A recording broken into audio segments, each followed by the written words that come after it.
These guys play at the second fastest pace in the league. They're going to want to get up and down. What do you tell your team about dealing with that speed and that quickness? Get back. Really, really simple message. They're going to come at you for 4 quarters. That's what it's really. They're a fun team to watch. I mean, and a lot of teams in the fourth quarter slow it down. Not these guys. That's why they've been able to come back from deficits in the fourth quarter and come from behind and win some big games because they come at you for 48. It starts with Fox. But it's not just, most teams run off of misses.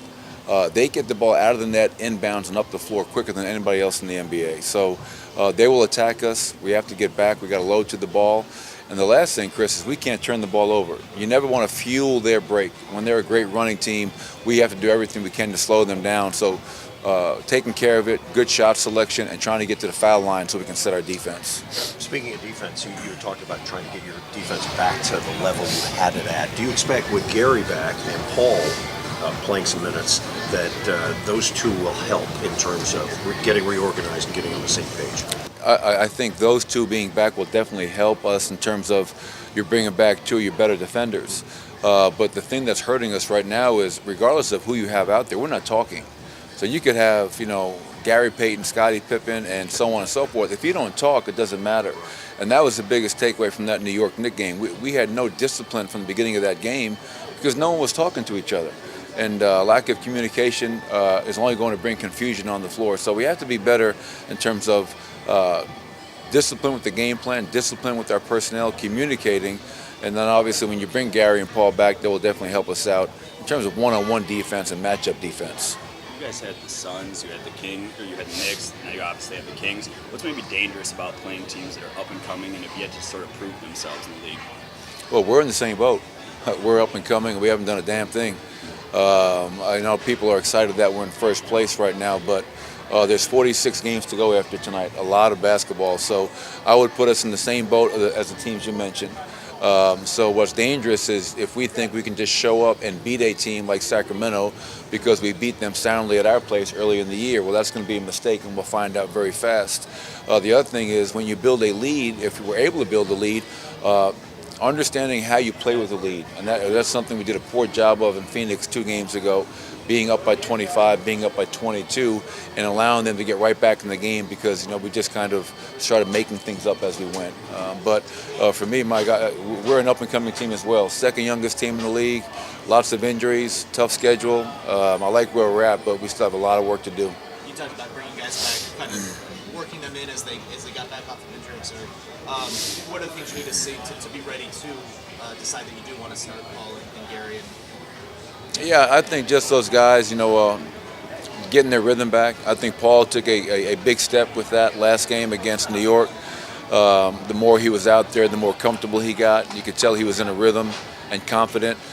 Gary played. It was good to have him on the floor, but I think Gary is still searching for that kind of rhythm and confidence.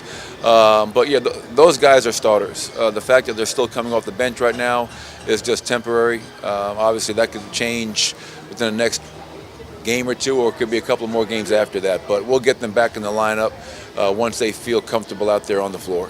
Coach, what are you seeing from the Kings' young guards? And I mean, you've got 2 young guards of your own. How is that development going, and how are you seeing, sort of those 2 groups growing at the same time? Yeah, this team is a fun team to watch, the Kings. De'Aaron Fox, even when he was coming out, was one of my favorite players. He has it's not just how fast he plays. To me, he's got a toughness. He's got an edge, and he brings it every single night. He's not going to back down from anybody. Buddy Hield has really found his rhythm. He's playing at a high level as a shooting guard in the NBA. And to me, the luxury they have, their 6th starter, if you will, is Bogdanovich off the bench. And his versatility, he can play off the ball, he can play a backup 1, and he is not afraid of the moment. He lives for the big shot, and he's made many in a very short time in the NBA. So, Vlade, this group, they've done a great job. And I hope they let Dave do his job and not screw it up for him. Nikola gets a lot of kind of fun coming back here at all? Oh, it's always fun to see guys like yourselves. I mean, I have a lot of family and friends still here, so I love coming back. I think, for Isaiah and I, who were here for a little while, Sacramento will always be a special place for us. And this was the first team that gave me a chance to be a head coach, and that's something I'll always be thankful for. and getting fired here. It's a tough thing to go through, but the fans here and all the people that I got to know here, the love they showed me and my family made it that much easier to get through that tough time. So nothing but love and respect for the people here, and it's good to be back. Because of that, like getting your first coaching experience, your head coaching experience here, based on the success and the longevity you've had so far with the Nuggets, and like you said, you haven't felt like you've done anything yet. How much have you enjoyed, kind of been able to enjoy the season that you're on? Oh, I think I learned this from my father. You work so hard, and you want to do everything you can to put yourself and your team in a position to win and have success.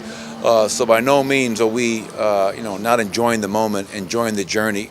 I think you have to. If you don't enjoy the wins and the good times, why do you do it? But it's also a fine line of realizing that there's still a lot of work to be done, making sure you come into work every day and hold people accountable, and find ways to get better every single day. And that's what we're trying to do right now. Love the situation, the position we're in right now, but once again, 46 games to go.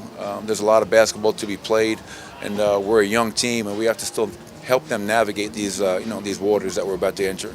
Nikola gets a lot of attention for his passing, obviously, but you guys as a team, you're number one in the league in assist percentage at the top in a lot of those categories. What makes this team such an effective passing team? Well, I think it's a mindset of, something we preach all the time, whether it's a 0.5 mentality, good to great, and that starts in training camp, and everybody that comes in here realizes quickly, we're not looking for the guy to hold the ball for 5 seconds and dribble around and isolate. That's not who we are. We are a team that is very unselfish, and instead of playing with each other, I think we really play for each other, and that's evident when you watch us play. Nikola, it starts with him, but everybody else falls in line. When your best player is that way, it makes it easier for the other guys to buy in and commit to playing that style of basketball. It's a young team. You guys haven't been together as a group for that long, but there does seem to be a chemistry on the floor. People kind of understand where people are going on the floor and things like that. Are you surprised at all by that? Or? No, I would say not really, just because of continuity. I think continuity is such an underrated thing in pro sports, for that matter. This is our fourth year, my fourth year here. And when you have, same coaching staff, a lot of the same players, we went out in free agency and re-signed our own guys. So that continuity allows you to hit the ground running, and guys are used to playing with each other. And we have a great locker room, great chemistry, guys that really care about each other. So I think that's also one thing that's pretty special about our group. Coach, what would you say the biggest jump is for you guys this year? Yeah, it's by no doubt it's our defense. Last 3 years we've been a bottom 5 defensive team. This year obviously we've gotten off to a great start. We're 8th in defensive efficiency as we speak, and within that the greatest jump is to go from 30th in three-point shooting defense to I think 2nd or 3rd in three-point defense, and that's a remarkable improvement and something that we put a lot of time and effort into. So we've always been able to score the ball. We're a pretty good offensive team, but now the fact that we are actually defending and trying to defend has made the big difference.